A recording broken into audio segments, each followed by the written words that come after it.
So welcome Kanika. सो आज के session में हम एंथ्रोपोलॉजी पे बात करेंगे।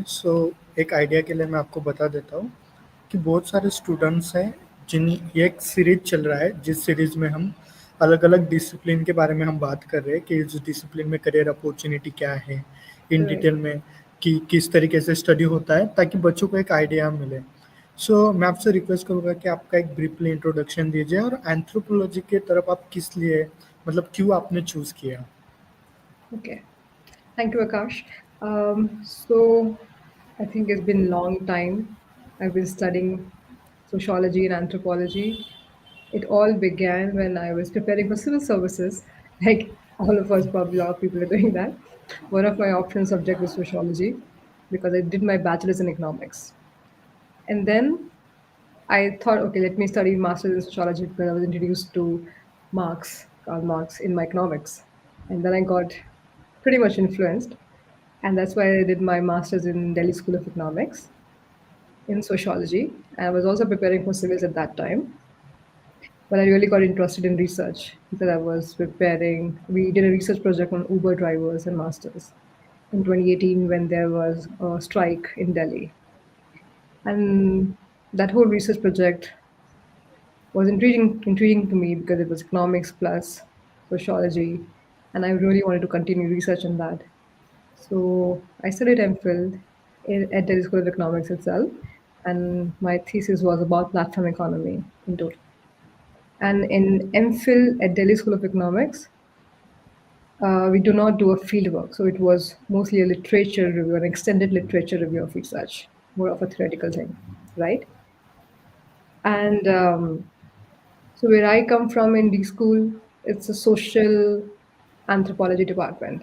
So you really do not have a disciplinary boundaries. For example, in Delhi University, anthropology department itself is MSc anthropology, but at Delhi School of Economics, it's masters in MA in sociology.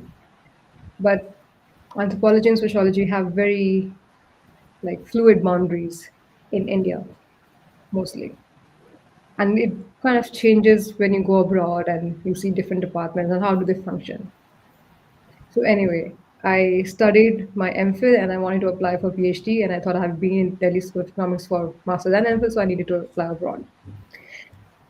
And that's how I ended up meeting my supervisor online, and then he is more of an anthropologist, and now my research is mostly anthropology of platform economy, technology, labor, at the intersection of labor and technology. Yeah. So this is how I entered in Geneva right now, where I'm studying at the Department of Anthropology and Sociology. It's an interdisciplinary department at the Geneva Graduate Institute. Yeah. मेरा पहला सवाल तो यही होगा कि what is anthropology, simple word में अगर हम आप स्टूडेंट को बताना चाहे कि होता क्या है। I think in simplest words, sociology or anthropology is study of humans and cultures. You study क्या आप societies. इस पे थोड़ा, yes yes. So, for example, and anthropology is it started as a very colonial quest. For example, when we were colonized by the British people, they assigned anthropologists to understand how do as an Indian society we function or what sort of things we have. It has a very colonial background, let's say. So white people studying the non-whites. People used to go to tribal areas, islands, or oriental countries to understand society, understand their religious beliefs, understand their tribal culture. So those things were initially there to understand and also basically to administer those places. That's how the origin, I think. But now things are changing. It's also a quest to decolonize it. So it's no longer just white people studying the non-whites. We are self-studying our own societies and economic or politics or technology for that matter, like I'm studying, to understand how these people, how things function in the society basically, and to have a deeper understanding which is not visible on the surface. So the kind of methodology we use, it's actually very intriguing to me because those sort of data is not easily explored by the economist or the lawyer. So we really connect with the people. We try to understand where are their biases, where are their belief system. And it could be any society, it could be a religious society, it could be a tribal society, that's the traditional one, but it could also be an urban setting, like how people do waste management. There are so many of my friend circle or my PhD colleagues are studying on very interesting topics. For example, how do you study a caste system and health, how the caste is perpetual even in the health system. So these things can be explored through deep interaction. So where economics study data at a large scale, they study big data. We as an anthropologist or sociologist, through our research, we study thick data, which is by somebody called Clifford Geertz. He talks about how we go in depth into one particular area with a set of people for a major time period. Instead of studying people on a horizontal level by numbers, we study people, societies at a vertical level. We go down deep and spend time with the society, with the people we are working with. So इसके main branches क्या क्या है anthropologies के? What are the main branches? Um, if you go to the AAA website, which is American Anthropologist website, they have a lot of categories. Some of them are cultural anthropology, or economic anthropology, or technology anthropology. These are the varieties, and these boundaries are sort of at subdisciplinary level. There, of course, there are intersections, but yeah, these are the mostly 10 or 12, 15, something like that. Like I'm mostly studying the economic anthropology. That's my area of research because I'm studying economics. And also I'm studying technology. So there's anthropology of technoscience, which is a new branch altogether. And yeah, I mean, anything you can study is different. Some people study medical anthropologists when they study how the medical science or the doctors, how they interact with the patients. For example, one of my friends is studying the Chinese medicine. So how the Chinese medicine is also part. It's not just scientific, but it's also embedded in the social aspect of the society. So it helps to understand, okay, these rituals are intermingled with the people life and everything, and those sort of thing. For example, another आप friend in medical anthropology is studying mohalla clinics in Delhi, and he's studying how the state is has a role in distribution of this public health services and how it interacts with the people. What is the expectation, not expectations of these things?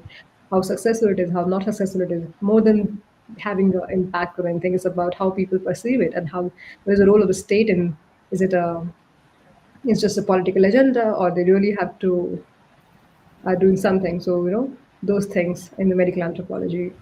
Yeah. आपने एक mention किया था कि cultural anthropology, सो Yeah. क्या आप थोड़ा detail में इसके बारे में बता सकते हो? I think everything can be understood in terms of cultural anthropology, first of all. It's a very broad subject itself. For example, if I'm studying technology per se, I studied a tech company in India, right? So for me, I'm studying a tech culture. Like, what are the people, what are the belief system behind it?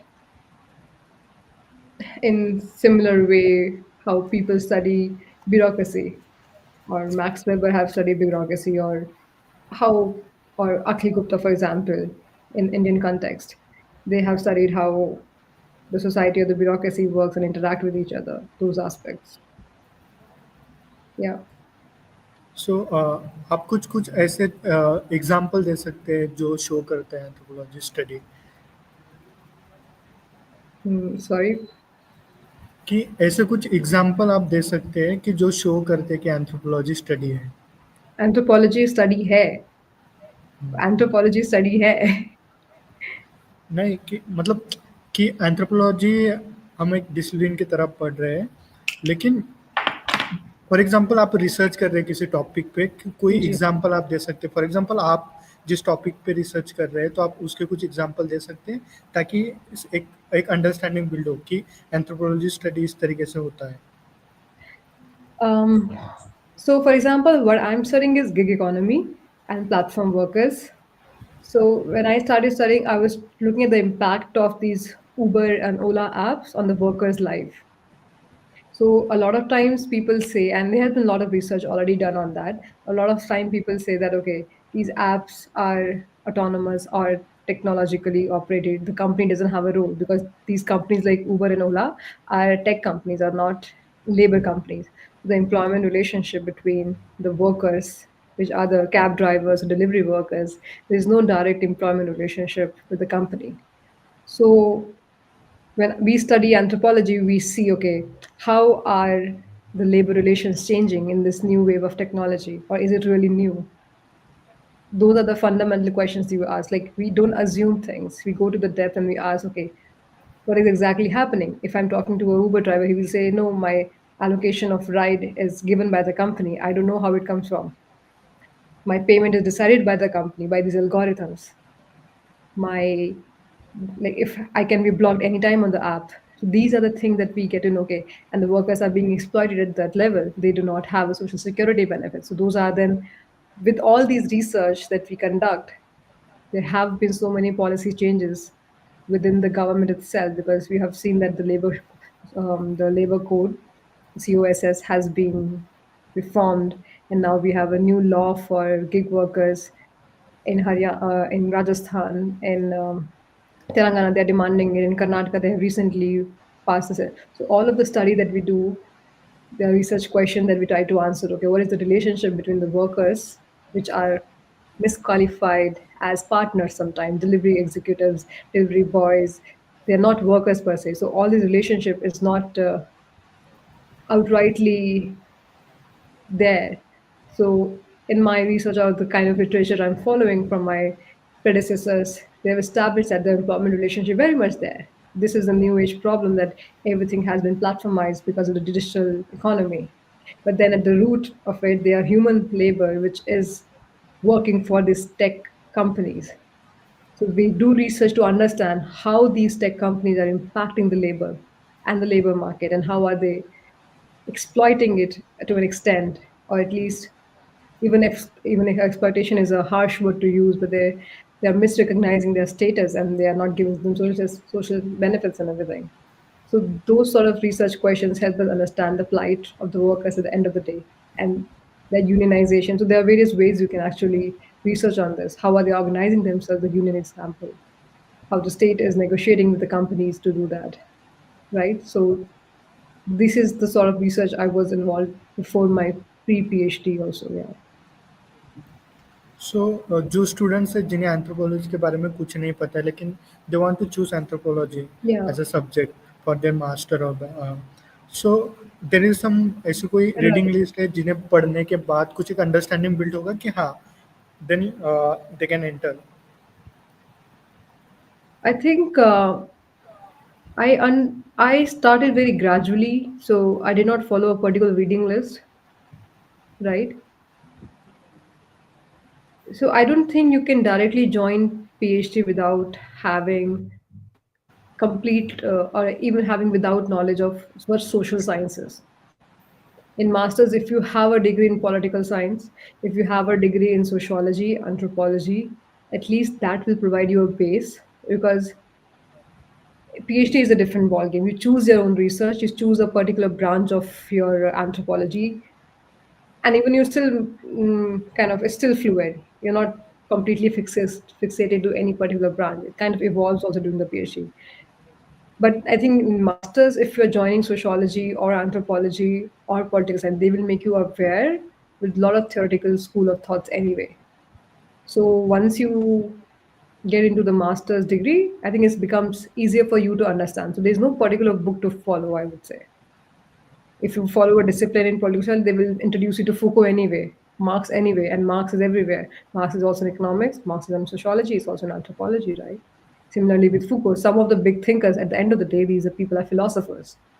So you have to study a basic fundamentals of all these disciplines, which is philosophy and the thinkers who started these disciplines in any case. And there have been, and that's the thing, there's a lot of overlaps between the disciplines. So you can start with reading Marx and Foucault, and you don't have to start there. actual books. Actually, you can just look through videos. How are they school of thought? What is the perspective? How do they see the society? Basically, it's about the perspective. सो सबसे पहला एक एक सवाल तो यही होता है कि फॉर एग्जांपल किसी भी डिसिप्लिन के बाद हम के बारे में हम जब पढ़ते हैं फॉर एग्जांपल एंथ्रोपोलॉजी, सो उसके बाद क्या करियर अपॉर्चुनिटी होते हैं? स्टूडेंट तो Uh-huh. पढ़ेंगे लेकिन उसके बाद क्या करियर अपॉर्चुनिटी होती है? So, are you talking in terms of masters or PhD? या both? I think what you want to do in life also matters. Like there are, since we did not choose being an engineer or being a doctor, we have a very different life anyway now because we took a call.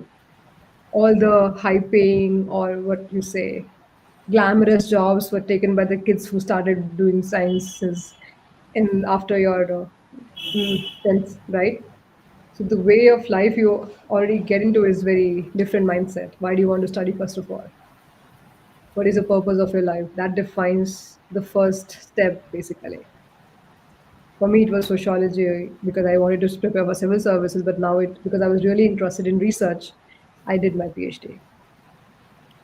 So if you want to be in academia, there is a linear path to it. You will do your master's. I also did my MPhil because in D school we do our MPhil. We do not get PhD admissions now because of the great national education policy. MPhil has been scrapped, so doesn't matter. But I won't say it did not help me. It helped me to get a PhD admission abroad. So I followed a longer path, but it still took me there where I wanted to be. So you do a master's or an MPhil, and then you do PhD, and then you, because of the job market crisis, you also do postdoc. And at some point, if you're lucky, you get a job in academia. So it's not a rosy situation right now anywhere in the job market. So that's an academic path. And then the second path is the industry where you do get paid. You can approach the think tanks, you can approach research institutions, you can approach international organizations where you really do core research and you collaborate with third party policymakers to give your inputs about a particular thing. So, if you, for example, you're studying about forest, so you can give inputs on environmental policies. So, you become a part of a research institute or a think tank where you can lead your journey from there. You have to be part of a network, or you start your own consultancy or something. Depends upon how much funding or networking you are able to gather, right? And the third part is industry where probably not all of us would like to go because at the end of the day, the values do not match with the industries most of the time. Like if you really want to work for money, because most of the time anthropologists are also hired by customer research. Like they really want to know how the customer is thinking so that they want to leverage on the data that they have, be it qualitative data, be it quantitative data. They want to understand how the customers are thinking, and based on that, they try to see, okay, we have to target these people to earn money. It could be anything. It could be an online market. It could be Amazon. It could be Google as well. They also hire anthropologists. The tech companies are very they're hiring anthropologists at all. Yeah, that could be a difficult part if you do not follow their conscience. But then a better way to be in industry and also earn money to be part of the ethics committee of theirs, which is the first one to be laid off at time of crisis anyway. But still, that's the reality. So you can be part of the ethics committee or good AI stuff. Any of these companies are doing. It could be a smaller level, it could be a higher level. So people do that, and then they need anthropologists there because at the end of the day, it's human science and human behavioral research. Yeah. सो ऐसे कौन से school है India and foreign also जहाँ पे student पढ़ने के लिए जा सकते हैं एंथ्रोपोलॉजी, मतलब best school universities? In Delhi, because I grew up in Delhi, I was born and brought up in Delhi. So Delhi School of Economics for masters, and then JNU is there.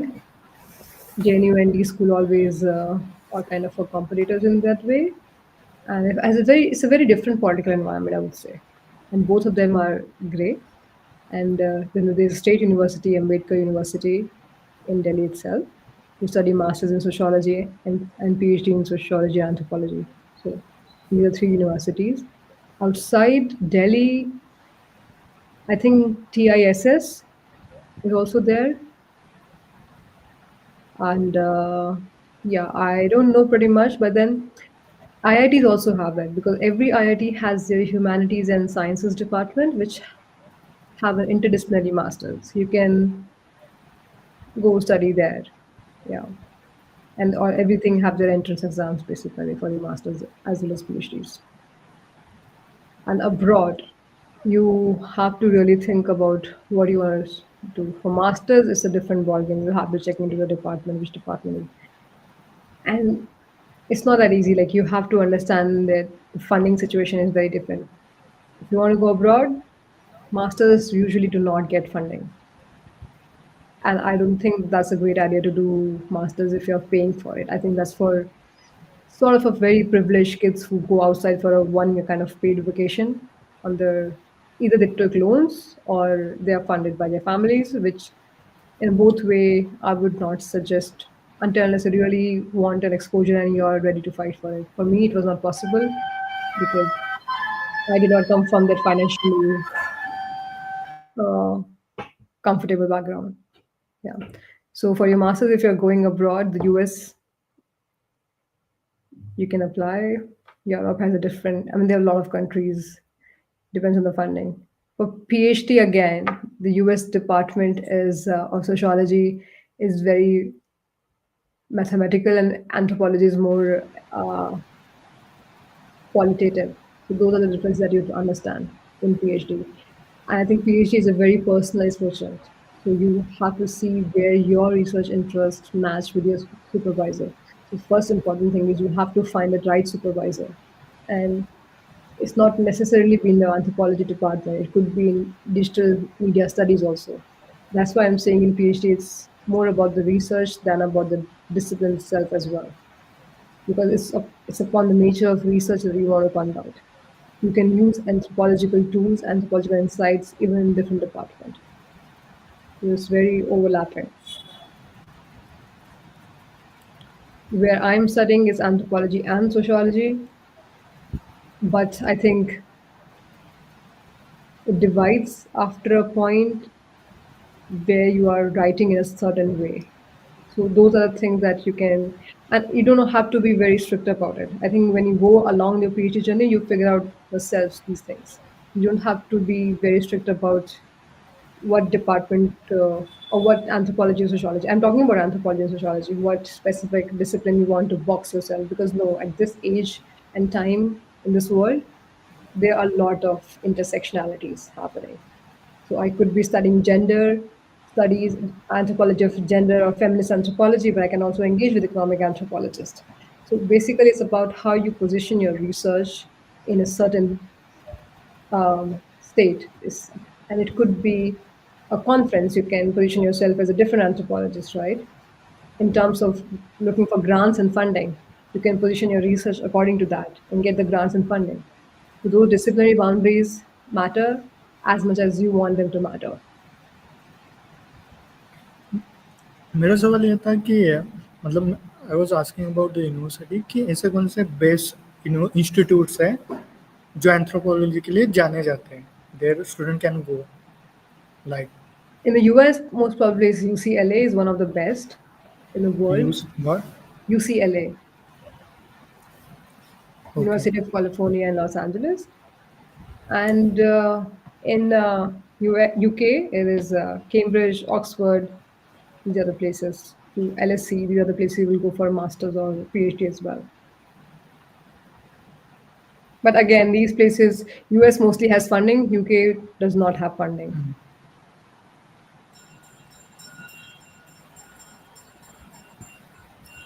सो ऐसे जो students anthropology के लिए apply करना चाहते हैं सो ऐसे कौन सी चीज़ें जो स्टूडेंट ने ध्यान में रखनी चाहिए अप्लाई करने से पहले For masters कि or बिफोर PhD? अब हाँ master own If you apply in India, I think you just have to go through a couple of basic material. I think IGNU has a very good foundational material in terms of if you want to crack the exam. I'm not saying if you want to read or understand anthropology, no. If you go through IGNU material, they are very easy to crack the exam in the way you want to crack it. Because most of the time the exams are um, multiple choice questions. So for those things. CUT. Yeah, but if you have to really understand them, you have to read basic books. Like you have to know at least for masters, 6 or 7 authors like Emil Durkheim, Max Weber, Karl Marx, a couple of more authors. That those thinkers you have to know the basic, the foundational thinkers. I think that what matters.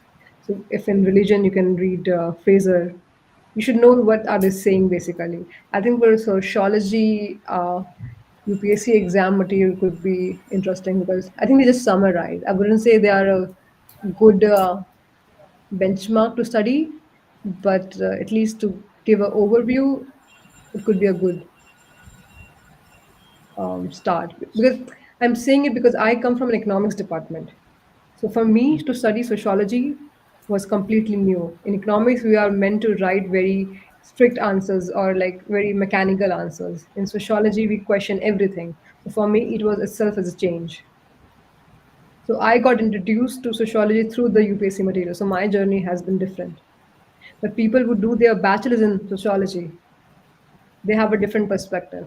So if at all you are studying masters, you can go back to the bachelor's course list of BA Sociology in Venkateshwara, BA Sociology in Miranda, or DU disciplines, right? So studying that material that people study in the bachelor's degree will give you a grounding of, okay, what are you getting into right now? Okay, sorry but थोड़ा मेरा सवाल थोड़ा personal है कि who is your favourite thinker? Marx, it explains okay, everything. Yeah. For me, like I have been a Marxist, let's say a Marxist rationalist, as you say, because when you think about Marx, people who talk about Marx have never read Marx most of the times, especially in the public domain. They can just name you as these are the people, Marxist people, urban Naxalists, and those people would have never read it. That's the thing. But if you read it, you know how it's easy to define, or how he has kind of summarized everything and it's still relevant at the current times. Yeah, and to understand this whole complex reality from that perspective. Yeah. ऐसे भी कौन सी चीज़ें हैं जहाँ as a anthropologist आपको study करने में challenges आते हैं, लाइक जब आप इथनोग्राफी करते हैं? So there are different levels of challenges. Fieldwork के challenge अलग है, लेकिन methodology के and research question के challenges अलग हैं. Like when you think about the research, it's a constant process. You can't get constant feedback from your supervisors, or you keep reading and you read others' research. So how do they frame your question? Because what's the point of doing a research if you know everything, right? So you have to ask questions which nobody has asked ever. And it's not like a very dramatic research, no, but you add a little bit to from your own perspective, from your own contextual knowledge. So, framing of the research proposal itself takes a lot of time, and it's a continuous process. You do it before PhD proposal, do you do it during the PhD proposal, you do it after the PhD itself. Like you have to reframe what exactly you want to research on and think broadly on that. But the second challenge is definitely the research itself, which happens through ethnographic mostly. Ethnography means that you go to a place, you spend time with people, and you ask questions, you see them in their natural environment, you build a rapport with them, and over the time of 6, 7 months, they trust you, and then they will start talking to you what they really think about things around you. I mean, for example, if I go to a place randomly, nobody will tell me things that they are thinking or how do they function. You need to see them for minimum an year to see how are they really behaving in a particular setting, what are their biases are, what do they think about it, how do they do anything, right? So that level of trust building, first of all, access is itself a problem. Like you cannot get access to any place, be it a government institution. If you want to do a research on a public health system, do you think the government will allow you to enter in the public health system and just talk to them? No, nobody will do that.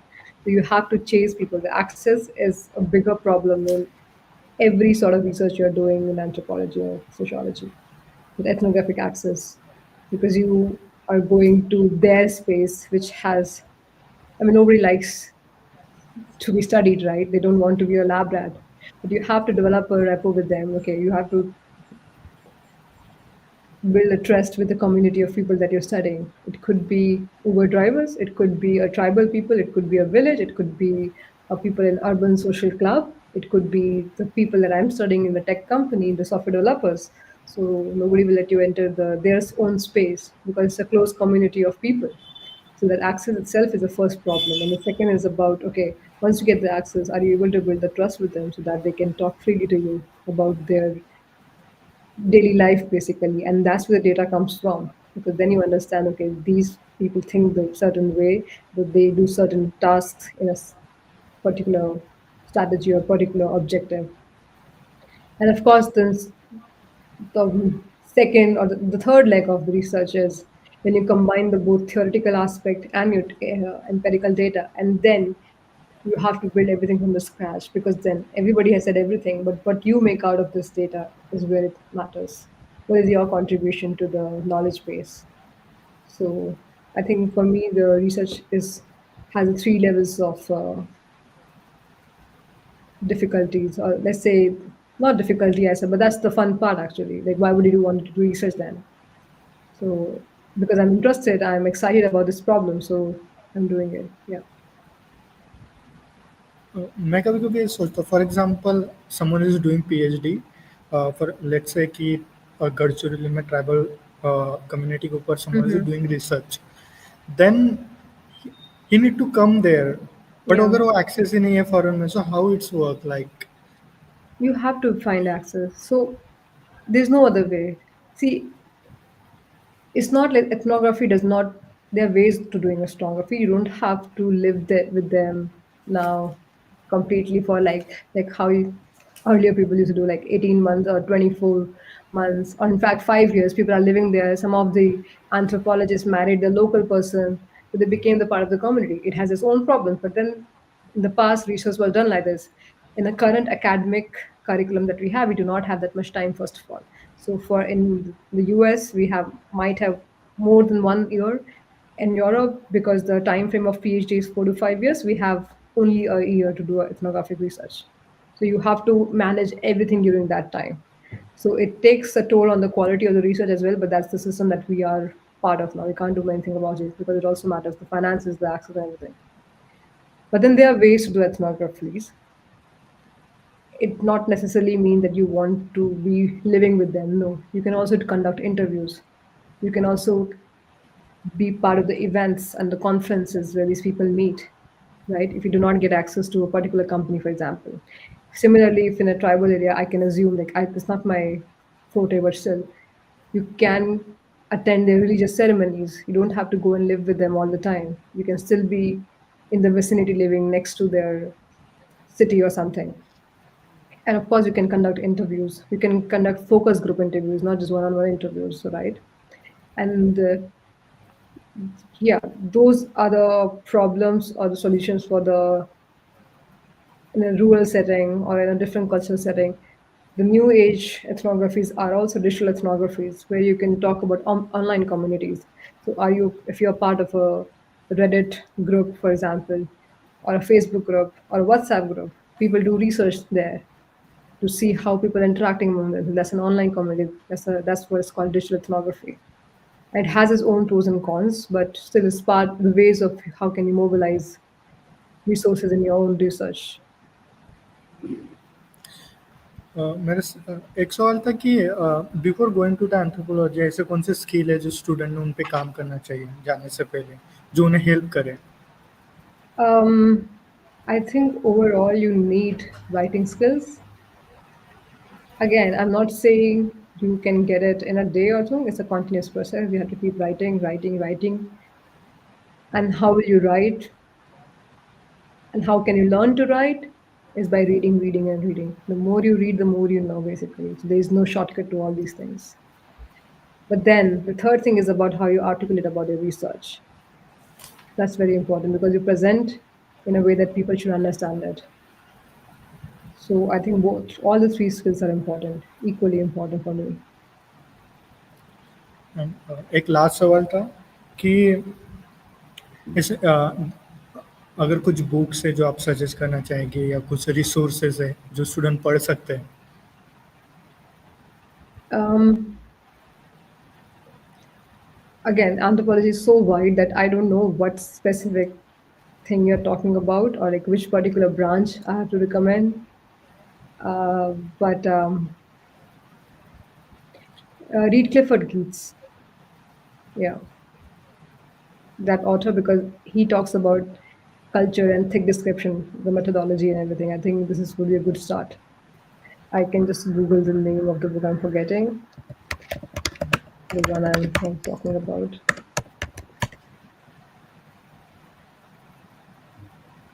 Yeah, the interpretation of cultures.